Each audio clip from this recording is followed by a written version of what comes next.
We begin this morning with the uncertainty over Saturday's National Convention of the People's Democratic Party, the PDP.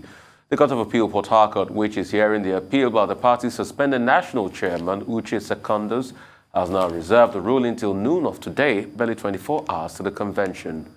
Although the ruling was earlier expected this Thursday, the three-man panel led by Justice Aruna Samani reserved the judgment after the counsel to the parties argued and adopted their final written addresses.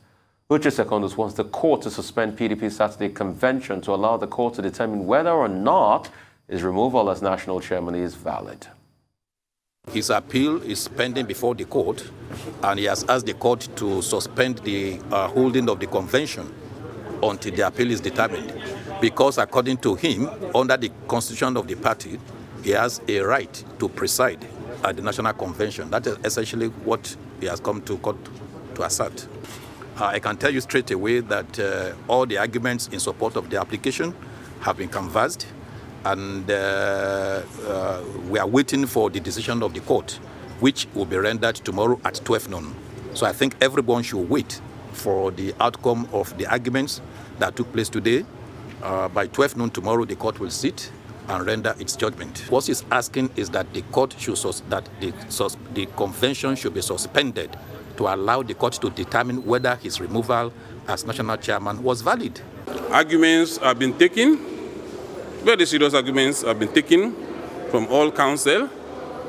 The matter has been adjourned to 12 noon tomorrow, the 29th day of October 2021 for ruling. The court has also advised the press not to give wrong information to the public. There was information to the public that the convention had been stopped. It is totally incorrect. It has not been stopped. So by tomorrow, by 12 noon, we will know the decision of the court.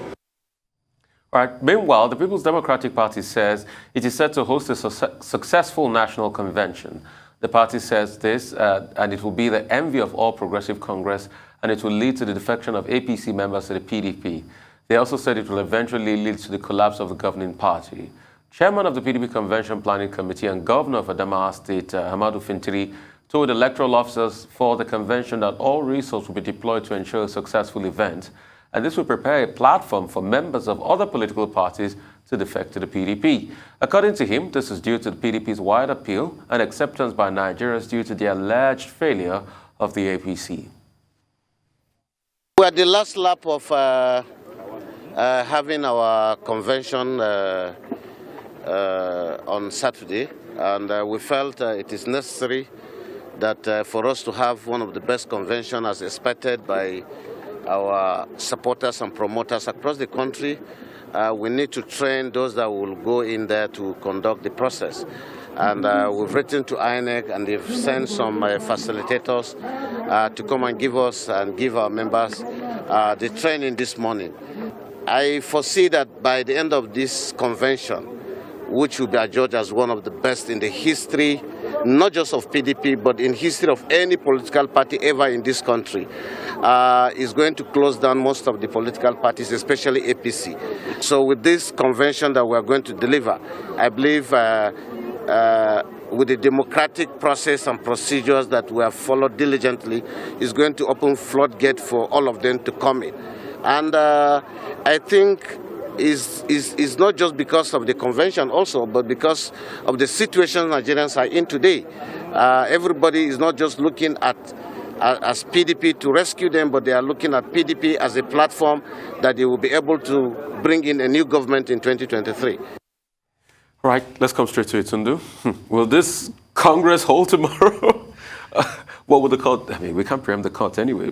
We'll soon be all put out of our misery, but the court is really keeping everybody on tenterhooks, really coming right down to the wire. I mean, it's good, I guess, for the sake of the party, that the chairman of the National Convention Organizing Committee there, the governor of Adamawa State, is sounding so supremely confident. But I'm sure deep down they're not so sure, because it is a fundamental matter, the matter of the national chairman, because it says that national chairman shall host the convention. So that is such a fundamental issue. It could all just go up in flames, couldn't it, Dr. Abati? Yes, there's a lot of uncertainty within the PDP, and that's understandable. and there are many members of the party who are also afraid. Despite the fact that many delegates from the various states and other constituencies are already in Abuja. At 3 p.m. today, the convention committee is going to hold a meeting. There will be other meetings, and that has to do with the postponement of the ruling in the appeal by the chairman of the party today at noon by the Court of Appeal sitting in Port Harcourt. So by 3 o'clock, the expectation is that we will know what the situation is, and that the convention committee will take a decision one way or the other. Yes, uncertainty, fear, as at this moment, nobody knows what could happen. However, the case in Port Harcourt is also important. On what grounds is the suspended chairman of the party going to court? You'll recall that a high court in Port Harcourt originally said, Uche Secondus had been suspended. And then, of course, there were so many developments after that. But that ruling of the High Court was based on an injunction. And the High Court granted a perpetual injunction. Now, there were, during that period, all the politics, there was a case in Kebbi, there was another High Court, 3 different courts granting the same, injunctions, despite the fact that there were courts of equal, coordinate or equal jurisdiction, as you call it. Now, that the CJN, Chief Justice of Nigeria, was concerned about this, and the affected judges and their chief judges were summoned to Abuja. And the CJN at the time said, look, the abuse of ex parte orders, is a major issue of concern for the judiciary. Also, even for the bar, and that, the bench will frown at it, the Judicial Council, which the CJN chairs, will not accept that. That's an old issue. We've discussed it so many times on this program. Now, Betty, the problem with the issue in Port Harcourt, in the Port Harcourt ruling against Uche Secondus, was that what was granted was a perpetual injunction, right? Now, that of the ex parte order in Calabar, that expired after 2 weeks, because an injunction has a lifetime of just 2 weeks. That of Kebbi was vacated, but the perpetual injunction in Port Harcourt means, of course, that the interlocutory injunction, making it perpetual, means that the one basic principle had been violated, which is the principle that you must hear the other side, or the alteram pattern. So that's one of the grounds on which Uche Secondus has gone for this appeal. He's saying that due process has not been followed. The second ground of his appeal is simply that, look, a ward is from Ward 5 in Andoni local government in Rivers State. In August, that ward executive, he was previously even chairman of the party in Rivers. They then decided that, for infractions committed by him, he had been suspended from the party. However, Section 57, subsections 1 to 5, and Section 59, subsection 3 of the PDP Constitution says something else. And that's the position of Uche Secondus in this particular matter. He's saying that, look, people at the ward level cannot remove a national executive committee member of the party, and that it is only members of the National Executive Committee that can remove either the chairman or any other national officer. Now, the third ground is that within the purview of the PDP Constitution, it is only the chairman of the party, is chairman of NEC, is chairman of convention, is chairman of caucus. And that is the only person that can preside over a national convention of the party. Now, I've heard the argument said that, courts are not supposed to inquire into the affairs of a political party. But there is a ruling that says that to the extent that those political parties abide by their own rules and constitution, in other words, the court is in a position to defend individual rights and to also defend, the integrity of the process that political parties themselves adopt. So these are the key issues before the Court of Appeal. But by noon today, when the court begins to provide its ruling, we will know the details. But whatever comes out of it will affect whether or not the PDP convention will take place tomorrow. I've had one argument, I think it's canvassed by Senator Dino Melaye, to the fact that, oh, it's the APC that is behind the crisis within the PDP. I don't think that's intelligent enough. I don't think this is about the APC trying to derail the PDP. It's the PDP that must sit down, and put its house in order. Leaders of the party have been saying that the PDP is in a good position to be able to win the presidential election in 2023. But crisis at the level of internal democracy could be a problem. But there are persons also within the party who are optimistic that the convention will go on and that there will be no litigation even after that. If that were to happen, then it will help the PDP. But Kola Ologbondiyan is coming on the program. He is the spokesperson of the party, and it would be nice to have a conversation with him for him to explain the level of uncertainty within the party, the level of affairs, but it is a court, as it were now, that everyone is waiting for. We cannot anticipate what their lordships will say by noon.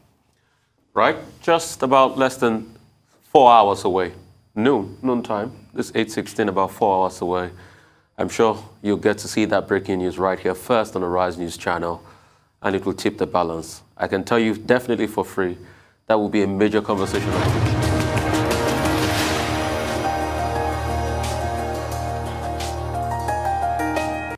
Welcome back to the Morning Show here on Arise News. Moving on now for Global Business Update, Michael Wilson joins us from London. Good morning, Mr. Wilson. Good morning. It's the end of a rather volatile week and more talk of interest rate rises throughout the world, actually. Worries about the United States, big interest rate rise hints in the UK. But let's get on to the Asian markets. They were rattled, as everybody was, by the disappointment in the revenue results of Apple and also Amazon, both of these being big tech companies, obviously. And so the search is going on, really, to find out how this affects other companies who are either suppliers to or customers of both these companies. Evergrande has also apparently paid back another $47.5 million in terms of the money it owes. So if you add that to the 83.5 it's supposed to have paid quite recently, it's getting there, but it has lost 80% of its value over the past year.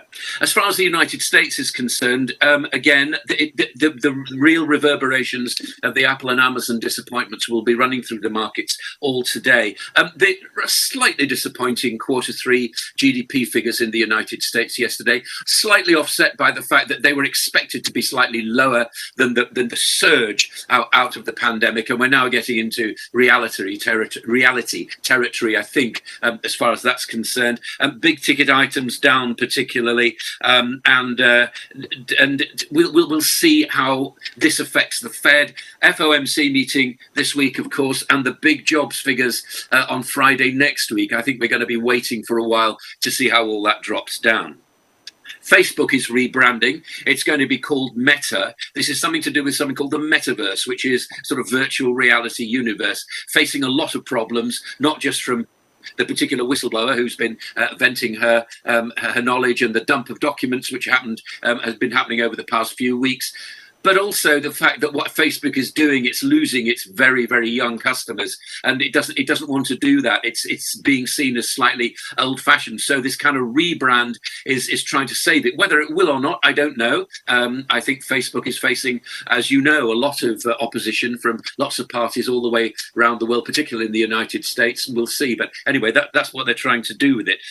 It's going to be quite a weekend for politicians in the United States as well. This Build Better plan from Joe Biden. He's not there. He's at the G20. Then he'll be coming to Glasgow to COP26 over the weekend. But what he's trying to push through, and this is just to get approval from right-wing Democrats. There's nothing to do with the way that it will actually go through or not when the Republicans get their hands on it. But he's trying to actually push some proposals to this overall Build Better plan, which we've been talking about for the past couple of weeks. European Central Bank, no change yesterday, none expected. The crucial meeting is going to be in December, I think, rather than the one we've just had. Yes, there is increasing inflation in the EU, particularly in Germany and France. But will they actually be disregarding that and keeping their asset purchases going? We don't know is the honest answer to that, but I think we're going to learn a lot from the December meeting. That's what the markets are looking forward to.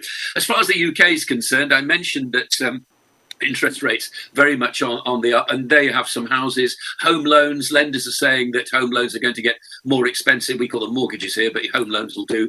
And this is because of the rise of inflation predicted by the Chancellor in the budget on Wednesday. But it's anyone's guess really where these rates will actually end up. But we could be looking at 1.5% interest rates by the middle of 2022.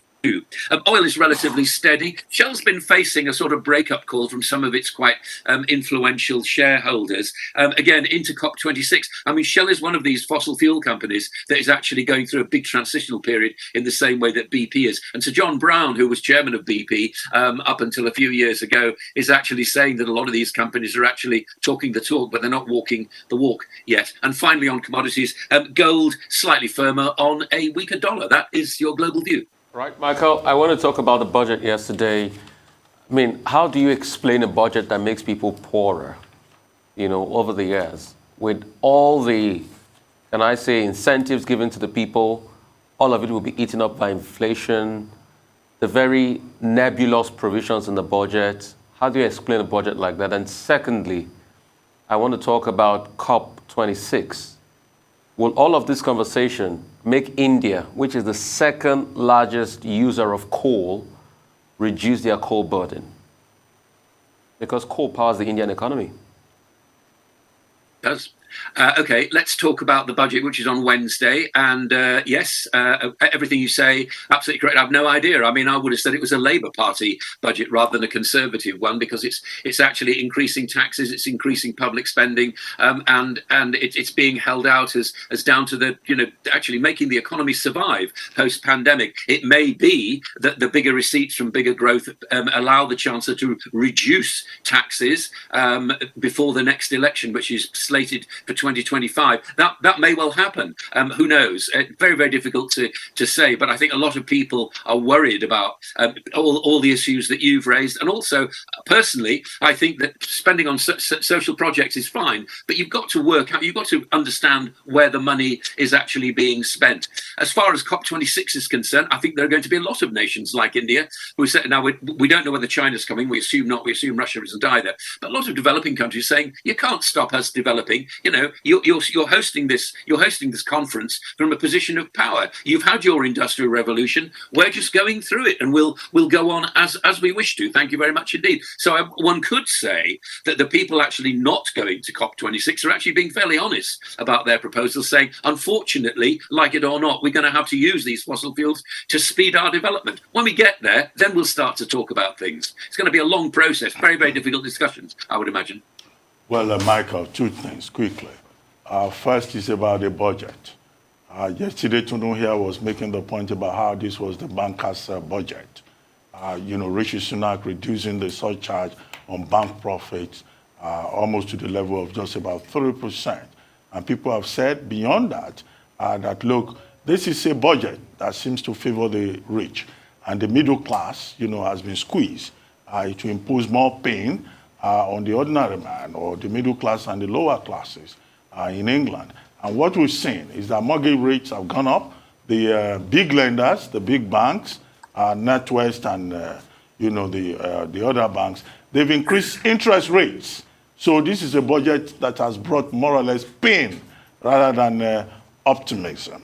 So I don't know whether you want to deal with that, about how Rishi Sunak is squeezing the poor to give more comfort to the rich as part of what we have seen, and how that, in the long run, can help the objective of recovery.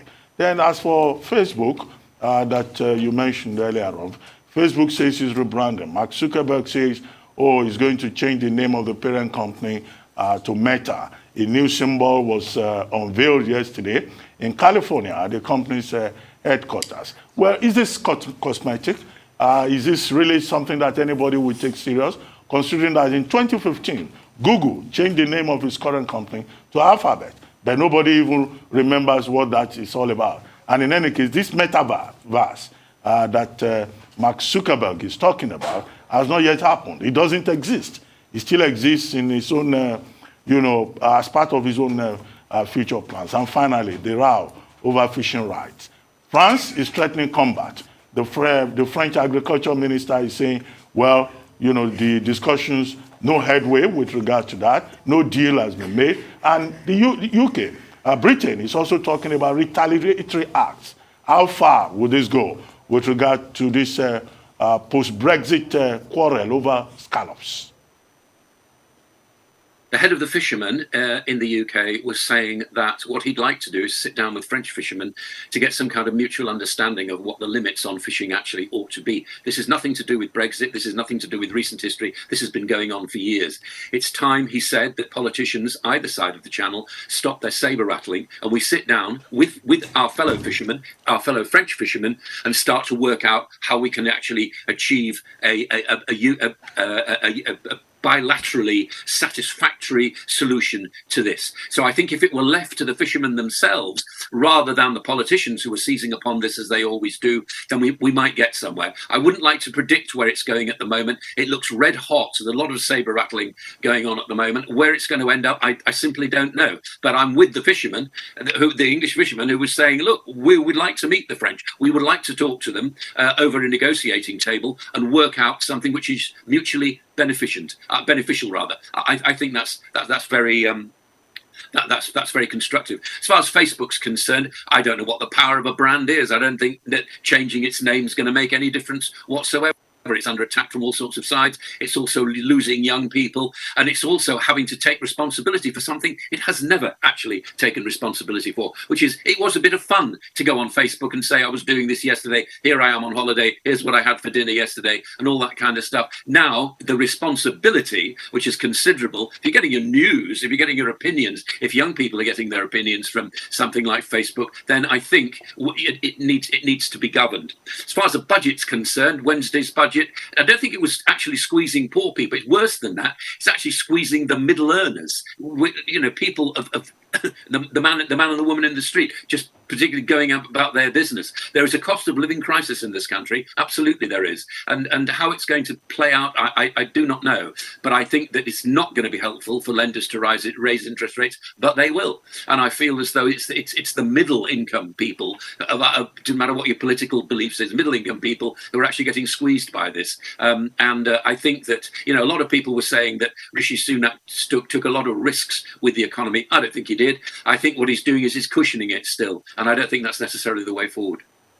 Thank you, Michael.